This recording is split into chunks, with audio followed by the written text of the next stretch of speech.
کہ امام الانبیاء صلی اللہ علیہ وسلم کیا فرما رہے ہیں. پھر آپ علیہ السلام نے فرمایا کہ جس بیوی کا حامل سخت مزاج ہے، بد اخلاق ہے، بات بات پر جھگڑتا ہے، وہ بیوی اس کے آگے خاموش ہو جاتی ہے، بد کلامی نہیں کرتی، بد زبانی نہیں کرتی. امام الانبیاء صلی اللہ علیہ وسلم نے فرمایا اس عورت کو حضرت آسیہ رضی اللہ تعالی عنہا کا ثواب دیا جائے گا. یہ ہمیں پتہ ہی نہیں ہے. کیوں؟ ہم نے کبھی قرآن کا حدیث مصطفیٰ کا مطالعہ نہیں کیا. ہم نے ایک بات رٹی ہوئی ہے کہ بیوی نے کچھ کہنا ہے، آگے سے طلاق دینی ہے، بعد میں دیکھا جائے گا. تو احباب مکرم، جب ہم بیوی کو طلاق دے دیتے ہیں، 2 بچے ہیں یا 4 بچے ہیں، وہ اب کدھر جائیں گے؟ وہ اب کس کے دروازہ پر جائیں گے؟ ماموں کے دروازہ پر جائیں گے؟ کدھر جائیں گے؟ جائیں گے ماموں کے دروازہ پر. تو ماموں کے بھی تو 4 بچے ہیں نا، ماموں کی بھی تو 3 بیٹیاں ہیں نا. وہ اپنی اولاد کی پرورش کرے گا یا تیری اولاد کی پرورش کرے گا؟ احباب مکرم، یہ ہم نے کبھی نہیں سوچا. اگر ہم سوچتے تو طلاق والا رواج عام نہ ہوتا.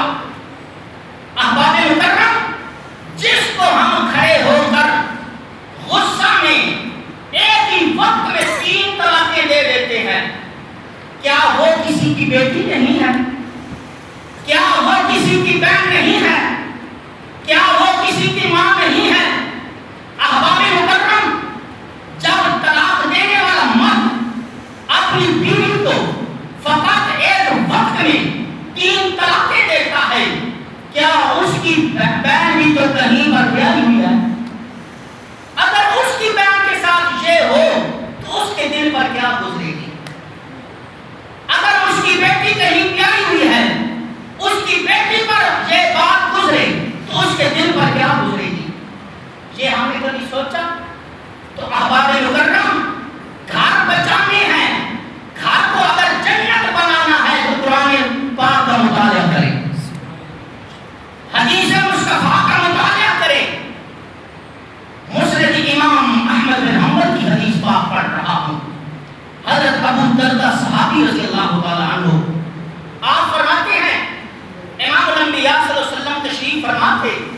ایک عورت آئی، کنواری تھی، آ کر کہنے لگی یا رسول اللہ، یا نبی اللہ، یا حبیب اللہ، میں نے ابھی شادی نہیں کی ہے، مجھے حامل کے حقوق بتائیں.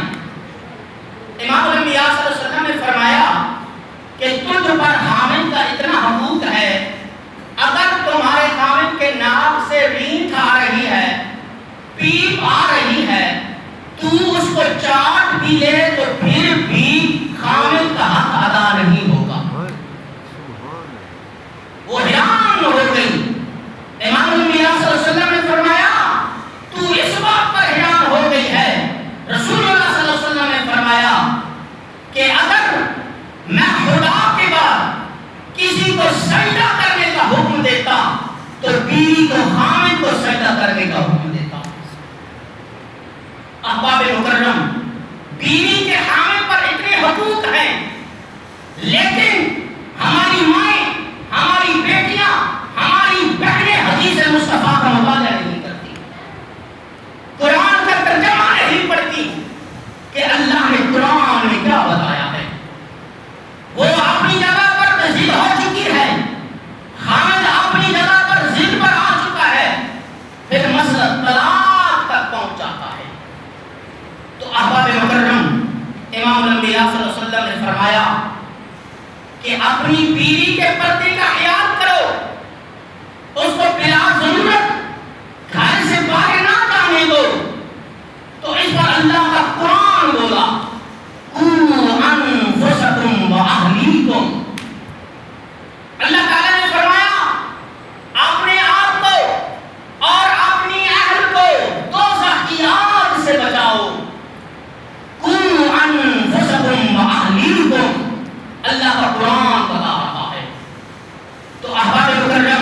امام الانبیاء صلی اللہ علیہ وسلم نے فرمایا کہ اگر تمہاری بیوی بد زبان ہے، آگے سے بدتمیزی کرتی ہے، بد اخلاق ہے، تو اس کو سمجھائیں۔ اگر بد اخلاقی زیادہ کرتی ہے، سمجھائیں بھی نہیں سمجھتی، تو خامد کو چاہیے کہ کچھ دیر کے لیے باہر چلا جائے، دوستوں کے پاس چلا جائے، کچھ دیر کے بعد گھر آئے گا، بیوی کا غصہ ٹھنڈا ہوا ہوگا۔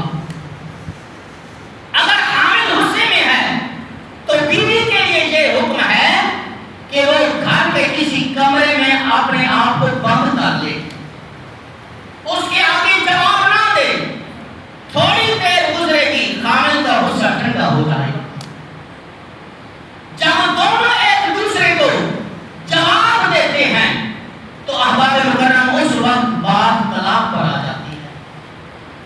تو امام الانبیاء صلی اللہ علیہ وسلم نے فرمایا کہ جب غصہ آ جائے تو اعوذ باللہ من الشیطان الرجیم پڑھ لیا کرے، غصہ آ جائے تو وضو کر لیا کرے، وضو کرنے سے غصہ دور ہو جاتا ہے، اعوذ باللہ من الشیطان الرجیم پڑھنے سے غصہ دور ہو جاتا ہے۔ ہم نے کبھی کیا؟ نہیں کرتے۔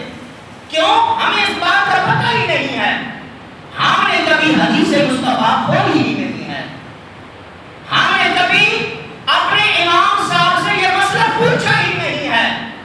احباب مکرم، جب ہم اپنے امام صاحب سے یہ مسئلہ پوچھیں گے، قرآن پاک کا مطالعہ کریں گے، حدیث مصطفیٰ کا مطالعہ کریں گے، ہمارا گھر جنت کے باغوں میں سے باغ بن